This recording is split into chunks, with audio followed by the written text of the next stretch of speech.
Ուժային կառույցներում խոշտանգումները բացահայտելու, քաղաքացուն ծեծող իրավապահներին պատժելու քաղաքական կամք չկա, համոզված են հայաստանյան իրավապաշտպանները։ Կամք եւ ոչ միայն քաղաքական, այլ նաեւ իրավական, որտեղ իրավապահ համակարգն է այդ բռնությունների դեմ պայքարում իրական կամք վերացնելու խոշտանգումները։ Հետպարբերականի նախաձեռնած քննարկման մասնակից իրավապաշտպան Արաքս Մելքոնյանը մի շարք թարմօրինակներ ունի, երբ քննչականն արդեն 1 տարուց ավելի է անգամ չի բացահայտում քաղաքացուն ծեծած ոստիկաններին։ Դաշնակցական падգամավոր Աշոտ Սիմոնյանին 1 տարի առաջ օրը ցերեկով ծեծեցին կարմիր բերետավորները։ Տեսանյութը կա, падգամավորին ոտքերով, ձեռքերով հարվածող ոստիկանները երևում են, բայց նրանցից ոչ մեկը մեղադրյալ չէ։ Ավելին, շարունակում են ծառայել համակարգում։ Նույնը նաև արցախցի Տիգրան Ուլուբաբյանի ու ընդդիմադիր ակտիվիստ Սամվել Վարդանյանի դեպքում է։ Չի կարող լինել տեսագրություն, անձ, որը կատարել է արարք, տուժող, որը մատնանշում է եւ ապացուցողական գործողություն անձի ճանաչում կամ առերեսում չիրականացվի, ավելին հետապնդում չգնացվի, որովհետեւ ինքը տեսագրությունը ամենածանրակշիռ ապացույցն է։ Անձին ինչ էլ նկարագրեն, տեսագրությունով է իդենտիֆիկացվում դեպքի ամբողջ հանգամանքները։ Եվ եթե դա կա,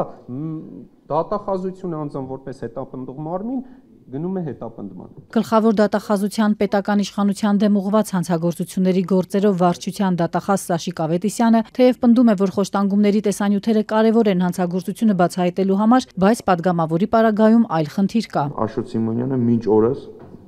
անցել է տևական ժամանակ, չի ներկայանում վարորդ իրականացնող մարմին, դեպքի հանգամանքների շուրջ չի հայտնում իր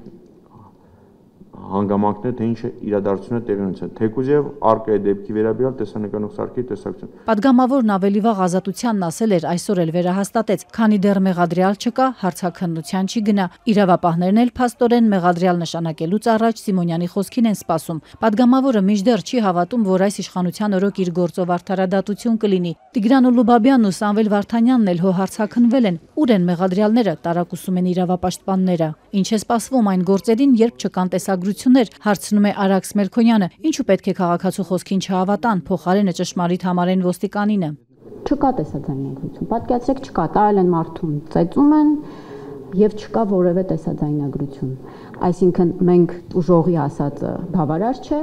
բայց ոստիկանի ասածը բավարար է, որի նկատմամբ հանրային քրեական մեղադրանք չհարուցվի։ Եթե падգամավոր Աշոտ Սիմոնյանի դեպքում դատախազը գործը բացահայտելու համար առանցքային նշանակություն է տալիս չկայացած հարցաքննությանը, ոստիկանության Լոռու մարզային բաժնում ծեծի մասին հազանգած արցախցի Տիգրան Ուլուբաբյանը հարցաքննվել է, առերեսվել 2 ոստիկանների հետ ու խնդրել, որ թույլ տան իրեն ստորացրած ու խոշտանգած մի ուզվեցին էլ մատնացույց անել, բայց մերժել են։ Խոշտանգումների դեմ պայքարի իմիտացիա է, պնդում է իրավապաշտպան Մելքոնյանն, ում հետ համաձայն չէ քննչական կոմիտեի ներկայացուցիչը։ Շիրազ Գրիգորյանի 7 հոգանոց թիմն է զբաղվում խոշտանգումների ու պաշտոնյաների կողմից բռնության դեպքերի քննությամբ։ Բոլոր քրեական վարույթներով իրականացում են համակողմանի քննություն, ապացուցողական վարույթային գործողությունները կատարում են ժամանակին։ Գործերի դանդաղ քննությունը օբյեկտիվ պատճառներ ունի, ասում է Շիրազ Գրիգորյանն ու բացատրում, թե ինչու են տարեկան կտրվածքով մի քանի 100 ահազանգերից դատարան ուղարկվում միայն մի քանիսը։ Շատ դեպքերում մենք ունենում ենք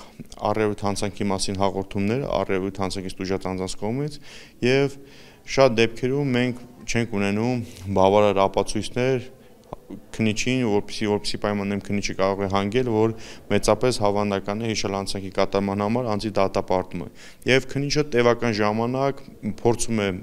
տարբեր միջոցներով ապացույցներ ձեռք բերել օրենքով սահմանված կարգով եւ ոչ միշտ է, որ քննիչին հաջողվում է։ Ու մինչ իրավապահ կառույցների ներկայացուցիչները հավաստիացնում են, թե բարեփոխումներ են ընթանում ու արդյունքները չեն ուշանա, իրավապաշտպանները հակադարձում են, խոշտանգումներն ավելանում են, բացահայտումները ոչ։ Պաշտոնական տվյալներով 2022 թվականին իրավապահները ստացել են խոշտանգման մասին 210 ահազանգ, 2023-ին 261, 2024-ին 330, իսկ միայն այս տարվա 3 ամիսներին արդեն 57 ահազանգ, սակայն մի քանի 100 ահազանգերի դեպքում դատարան են ուղարկվել մի քանի գործեր։ Օրինակ 2024-ին ստացած 330 ահազանգերից որպես խոշտանգում առանձնացրել են 8-ը։